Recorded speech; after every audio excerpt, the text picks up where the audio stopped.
From Ballen Studios and Wondery, I'm MrBallen, and this is MrBallen's Medical Mysteries, where every week we will explore a new, baffling mystery originating from the one place we all can't escape, our own bodies.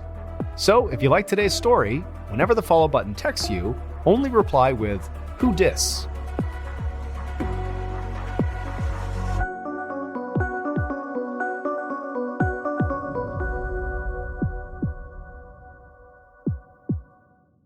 This episode is called Sudden Insanity. A few days before New Year's Eve in 2018, a woman in her 70s named Jane Benchley stepped through the front door of her New Brunswick, Canada home after walking her terrier around the block. She called out for her 81-year-old husband, Louis, but the house was quiet.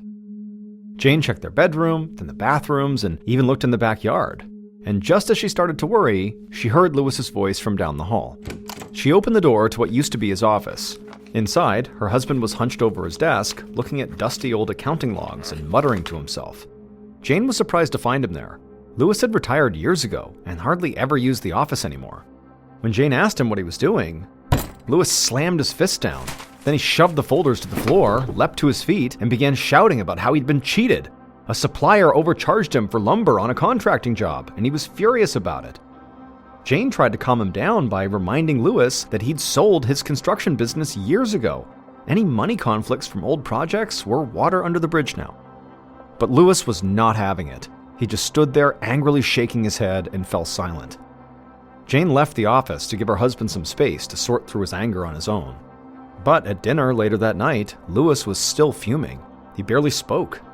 Jane couldn't understand why he was so fixated on financial matters from ages ago, but she just hoped a good night's sleep would clear his head.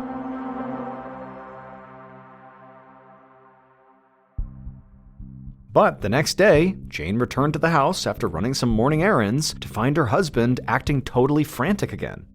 This time, it was about his appearance. He pointed to his head in a panic and asked why his hair was white. Jane didn't know what to say. She told Louis that nothing had changed and that his hair had been white for a long time. But he brushed her off and stormed out of the room. Jane had a bad feeling. Momentary confusion was one thing, but her husband's strange behavior the last couple of days seemed like something much more serious. So, she went to the office where Louis was, and she asked him a simple question. What year was it? And his answer floored her. He said it was 1992, but it was not. That was 26 years earlier. And so now Jane was frightened. Despite his age, Louis hadn't shown any signs of dementia before yesterday. But today, his grasp on reality seemed to be slipping by the hour. Jane found herself wondering if this might be some extremely aggressive form of Alzheimer's. And so she grabbed her phone to book Louis the next available appointment with his doctor.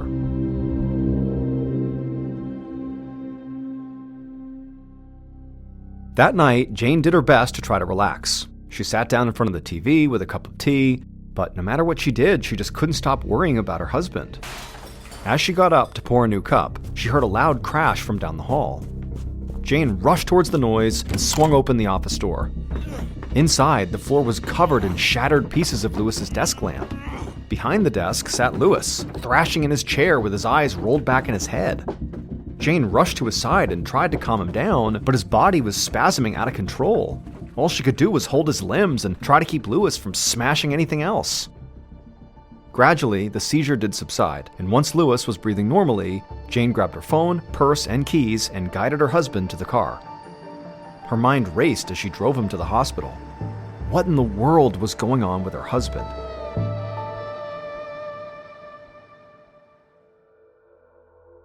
Six months later, in May of 2019, Dr. Alan Marlowe, a neurologist, looked across his office desk at Jane and her two adult children, Ted and Ellen. The mood in the room was tense and very emotional. Jane dabbed at her eyes with a tissue. Only days ago, Jane's husband, Louis, had died. Dr. Marlowe first met Jane and Louis back in January of 2019, when she had brought her husband to the hospital following that seizure. Initially, Dr. Marlowe thought Louis must have a brain disorder, such as Alzheimer's, Parkinson's disease, or ALS. Any of these could have explained his abrupt mental decline and loss of motor control. And so Dr. Marlowe had conducted various tests to confirm that Louis had one of these conditions, but all of the tests were inconclusive. Yet, week by week, Louis's symptoms only worsened.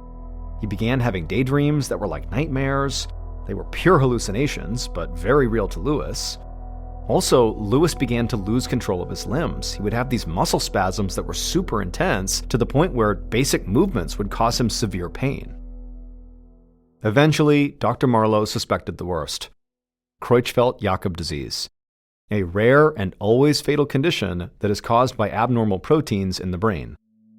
The symptoms of CJD, as it's also called, can seem like an unusually fast-moving case of Alzheimer's, but there are no treatments to slow its progress. Victims typically die within 6 months to a year. Now, unfortunately, CJD can only be diagnosed by doing an autopsy of the patient's brain after death. And so even though Dr. Marlowe felt confident what Lewis had was CJD, he couldn't be sure so long as Lewis was alive. And so the doctor did everything in his power to ease Lewis's symptoms. However, his condition never improved, and Lewis died within 5 months of his first meeting with the doctor. Dr. Marlowe knew that being back in his office was hard for Jane, but he needed her to sign documents consenting to an autopsy of her husband's body.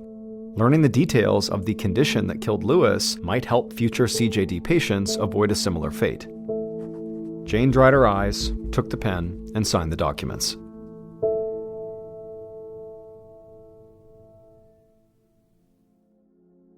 Three months later, in the late summer of 2019, Dr. Marlowe returned to his office to find an email informing him that Lewis Benchley's post-mortem report was complete. Dr. Marlowe clicked it open, and he was surprised at what he saw. Lewis did not have Creutzfeldt-Jakob disease. Lewis's symptoms had been very consistent with CJD.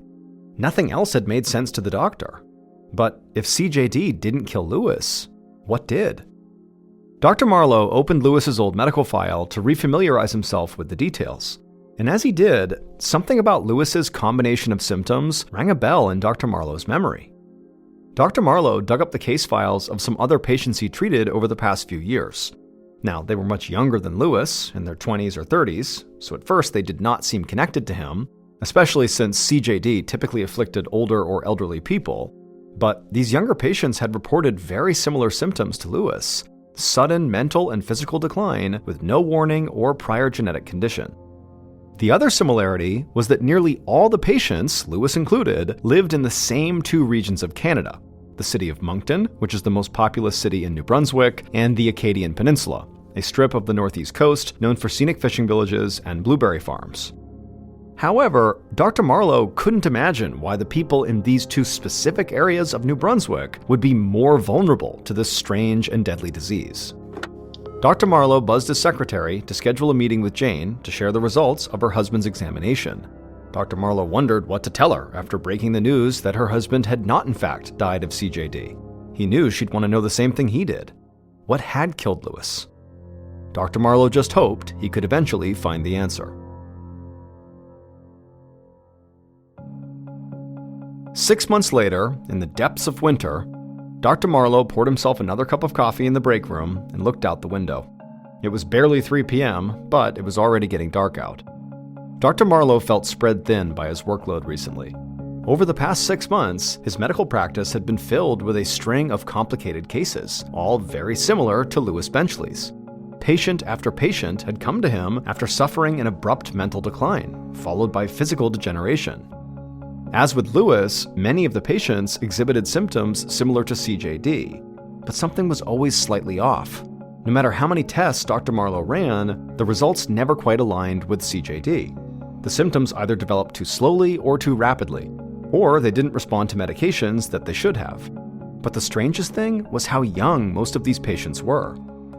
And this made Dr. Marlowe think.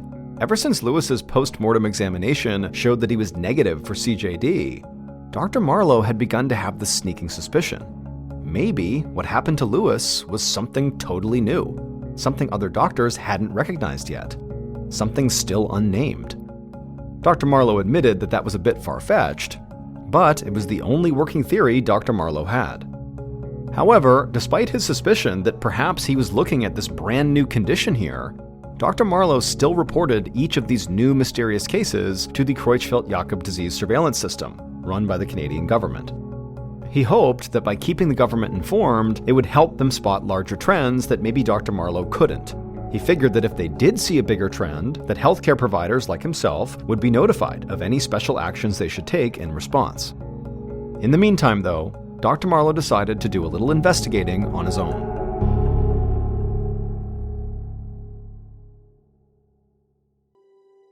A little over a year later, on an early morning in 2021, Louis Benchley's son, Ted, opened his morning newspaper and saw that the mystery disease that had killed his father was finally getting some public attention. After meeting with Dr. Marlowe, Ted and his sister Ellen had been scared to death. They wondered if the disease might have some genetic basis, and whether as a result, they were at risk of meeting the same fate as their father. But since at this point nobody knew what the disease even was, there was no way to determine if they were in danger or not. That morning, Ted read that Dr. Marlowe, along with a variety of other experts, had been meeting at the Public Health Agency of Canada to discuss a new disease that had afflicted more than 40 people in the region, which meant Dr. Marlowe had discovered at least 20 new cases since Ted's dad got sick. These experts were referring to this disease by the name New Brunswick Neurological Syndrome of Unknown Etiology. Ted continued reading, and he saw that patients with the syndrome spanned different ages, lifestyles, and backgrounds, but they all seemed to develop dementia in the exact same way his father had. And so far, 6 of these people had died. Ted was relieved to read that the scientists did not see any genetic link in this disease. In fact, scientists found that these patients had only one thing in common. They all lived in the same geographical area. And this made scientists suspect that something in the environment might be to blame. Some scientists had apparently drafted a memo to warn local doctors about this horrible, mysterious illness, while others feared it would cause panic and argued against sending it out. However, that disagreement no longer mattered because somebody had leaked the whole memo to the press. And so the mysterious disease now had global attention.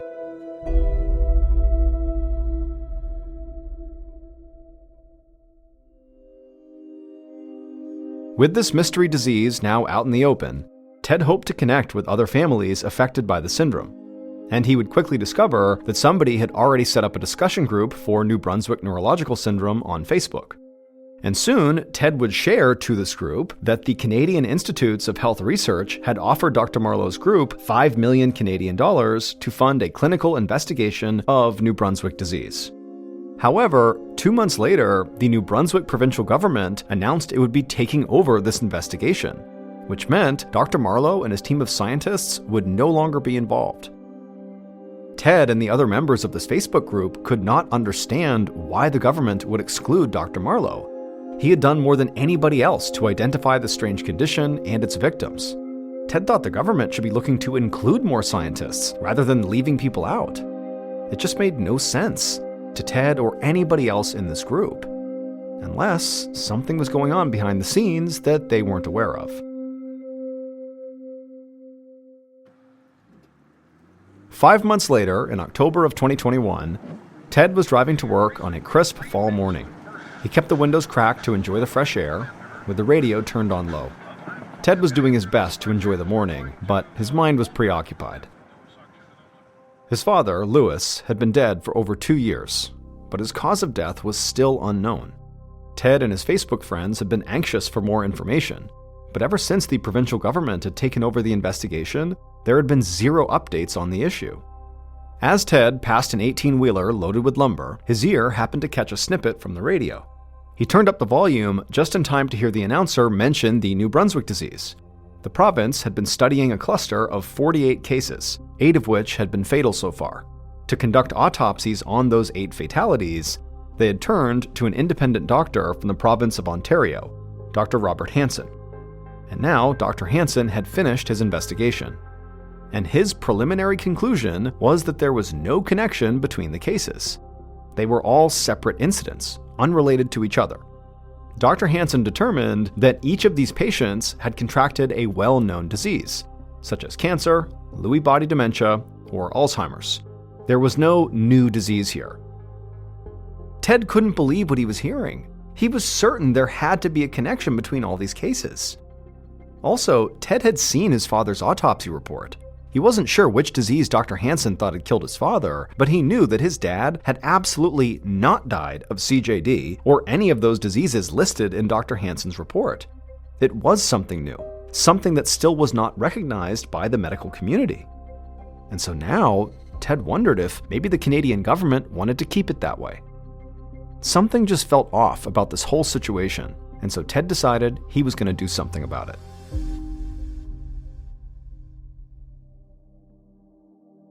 Over the next few months, Ted and his family communicated with dozens of families through that New Brunswick Disease Facebook group, and they all agreed that Dr. Hansen was wrong. There was a connection between all these cases.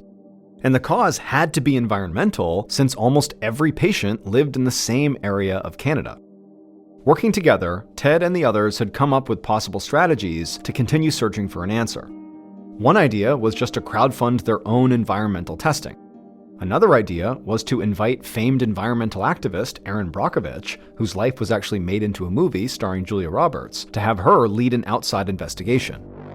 And at the same time, week after week, they campaigned relentlessly, hoping that Dr. Hansen's panel might change their conclusion that the condition was not real. They hoped they were having an effect, but Ted couldn't tell for sure. Then one day, on February 24th of 2022, Ted picked up the newspaper from his front lawn and saw a headline about the case. He brought the paper inside and spread it out on the kitchen table and flipped to the article. And there it was, in print, the Provincial Oversight Committee's final report on the so-called New Brunswick disease. After supposedly much consideration and debate, the committee ruled in agreement with Dr. Hansen's assessment. The cases were not connected. A new disease did not exist. Ted's heart sank. All of their efforts had been for nothing. It seemed like the truth behind his father's death would now stay unknown forever.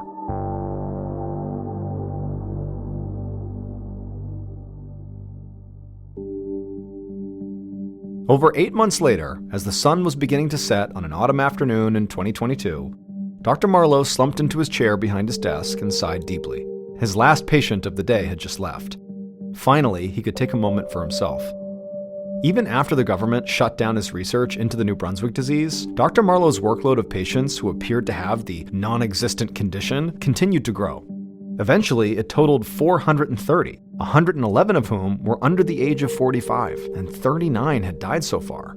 And almost all of them suffered a similar pattern of sudden cognitive and physical decline. Dr. Marlowe could find little connection between the age or background of the patients themselves, but he did notice a striking pattern in when they got sick. Most of his new cases were clustered around late summer and early fall. He tried to think about what environmental factors might change at the end of the summer. Glancing out the window, Dr. Marlowe let his eyes settle on the line of trees at the horizon, a common sight across heavily forested Canada. But today, it sparked something in his mind.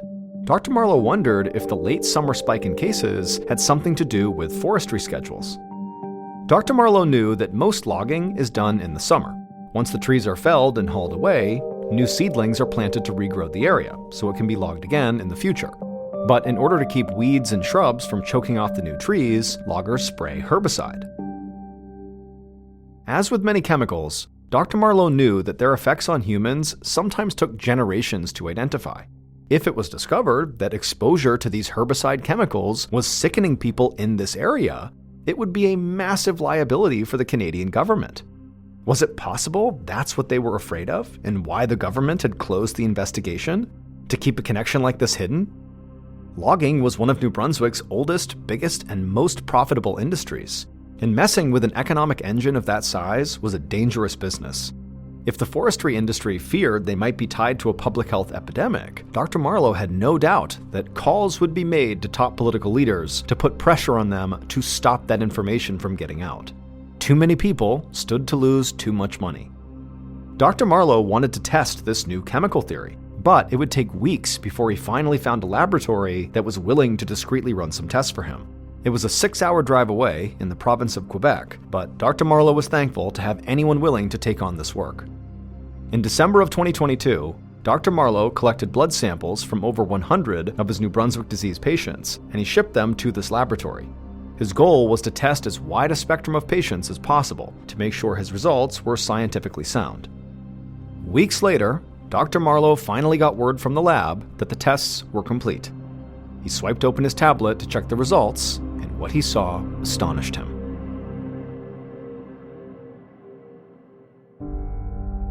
Dr. Marlowe's hunch had been correct. The results from the Quebec laboratory proved it. 90% of Dr. Marlowe's patients' blood samples contained elevated levels of glyphosate, which is a herbicide routinely used in forestry work. In one case, the levels were 15,000 times higher than the lowest detectable numbers. The chemicals in glyphosate block an enzyme necessary for plant growth, so any weeds or grasses sprayed with it eventually die. Dr. Marlowe was certain that this chemical was having a long-term, sometimes devastating effect on people's health. But despite his findings, not everyone agrees that glyphosate can be harmful. The United States Environmental Protection Agency ruled in 2022 that glyphosate causes no health risk, even to children. But in Canada, the debate is beginning to tilt in Dr. Marlowe's favor. Eventually, the province of Quebec acknowledged a link between glyphosate and an increased risk for Parkinson's, a brain disorder that can cause stiffness and serious problems with movement. Other recent studies have shown that glyphosate disrupts the naturally occurring bacteria in the gut that play a key role in overall health. When bacteria in the gut are imbalanced, it can cause inflammation throughout the body, including in the brain. Some scientists believe this inflammation can lead to Alzheimer's and other neurodegenerative disorders, just like Lewis and the other patients experienced.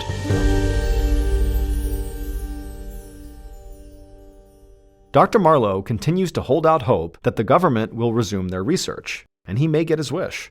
On November 15, 2024, the newly elected premier of New Brunswick, basically the province's new governor, said she wants to reopen the investigation, which means, finally, the people affected by New Brunswick disease may get the answers they've been seeking. Hey Prime members, you can listen to new episodes of MrBallen's Medical Mysteries early and ad-free on Amazon Music. Download the app today. And also, Wondery Plus subscribers can listen to MrBallen's Medical Mysteries ad-free. Join Wondery Plus today. Before you go, tell us about yourself by completing a short survey at listenersurvey.com.